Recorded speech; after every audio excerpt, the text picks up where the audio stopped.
Faut-il absolument se faire accompagner par un coach? Pas forcément. En effet, pourquoi est-ce que ça m'intéresse déjà de parler de ce sujet? Moi-même, je me suis fait énormément accompagner de façon personnalisée, de façon collective, dans des séminaires et de plus en plus en virtuel. Il est très intéressant pour moi de me faire coacher sur tout et un tas de domaines de ma vie, que ce soit personnel ou professionnel. Mais on n'a pas du tout le réflexe de se faire coacher et je vais t'expliquer pourquoi ça peut être une erreur. Je vais te donner un exemple. On est de plus en plus dans un monde virtuel, ça je ne t'apprends rien du tout. Mais par exemple, j'ai téléchargé une application pour faire du yoga à la maison. Évidemment, si je suis seule, cette application, même si je me dis que, allez, je vais la faire 2-3 fois par semaine, on sait bien entre nous que des fois, t'arrives même pas à aller dessus une seule fois. Mais quand je fais appel à un coach, parce que oui, j'ai aussi faire un coach personnel pour faire du yoga, eh ben là, tu as ton rendez-vous qui est calé, tu vas être obligé d'y aller parce qu'en plus, cette personne, tu la payes pour ce rendez-vous. Donc là, je peux te garantir que ce rendez-vous, tu y vas. Donc l'intérêt d'un coach, des fois, c'est de nous challenger et de nous garder dans une progression constante. Quand on fait appel à un coach, on va forcément améliorer sa confiance en soi. On va tester le fait d'atteindre des objectifs. Surtout, on y arrive plus vite, on y arrive mieux. Et puis avoir un coach, on va pas se mentir, c'est un certain confort. Mais pour autant, des fois, avoir un coach, c'est aussi un peu trop s'appuyer sur une béquille. Il ne faut pas oublier que l'avancée ne dépendra que de toi et que de ton travail, de ton introspection. Je peux coacher absolument qui je veux et de la façon dont je le veux. De toute façon, si la personne elle-même n'est pas prête à faire le travail, il y a tout à parier que cette personne va très vite abandonner. Mais voilà, quand par exemple je fais du théâtre, j'ai besoin d'avoir un troisième œil. Au cinéma, c'est pareil. Si le réalisateur ne me dirige pas, je vais avoir besoin d'un coach d'acteur. Souvent, j'entends cette réflexion, vieille réflexion, hein, c'est un peu dans notre culture en France, qui est de si tu te fais accompagner, si tu te fais coacher, c'est que tu as un problème. C'est comme d'aller voir un psy, c'est que tu as une espèce de tare que tu n'arrives pas à régler tout seul. Tout le monde devrait voir un psy. T'es pas d'accord avec ça? Aller consulter, c'est se faire du bien.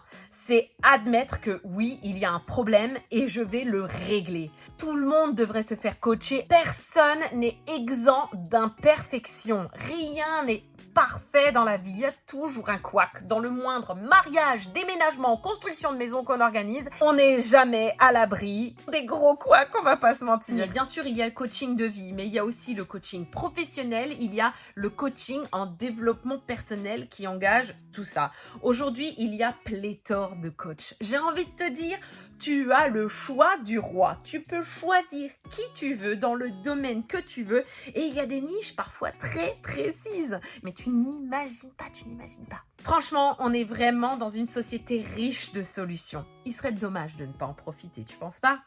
Et des fois, il y a des prix vraiment dérisoires, surtout quand quelqu'un démarre.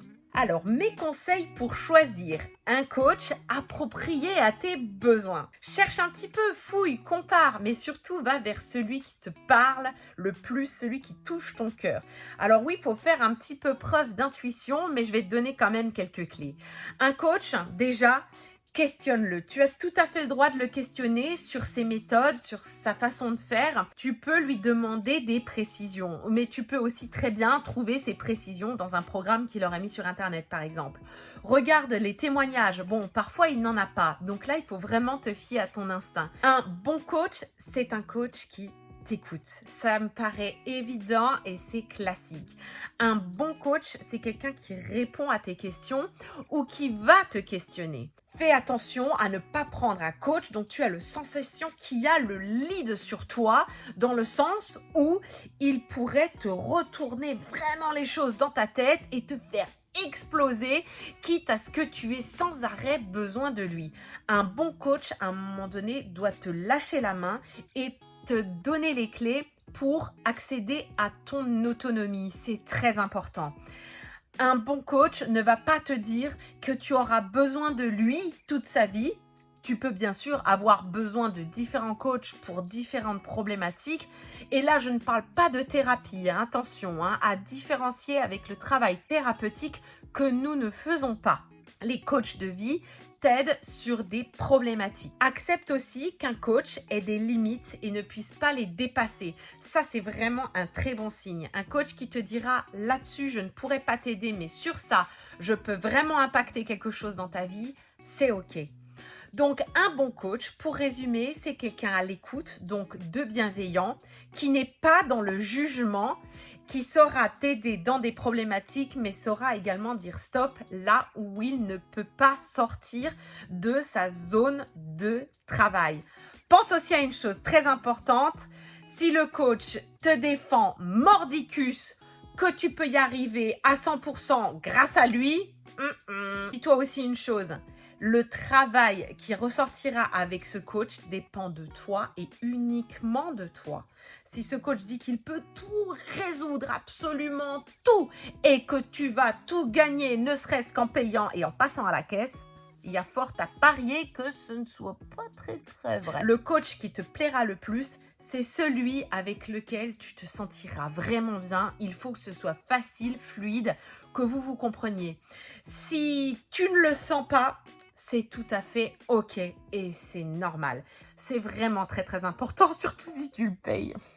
Et toi, est-ce que tu as déjà fait appel à un coach dans un domaine ou à un autre? Est-ce que tu as été déçu ou au contraire, ça t'a vraiment aidé? Je t'engage vraiment à poursuivre un travail sur ton cheminement de développement personnel et à te faire aider par le coach qui t'est le plus approprié.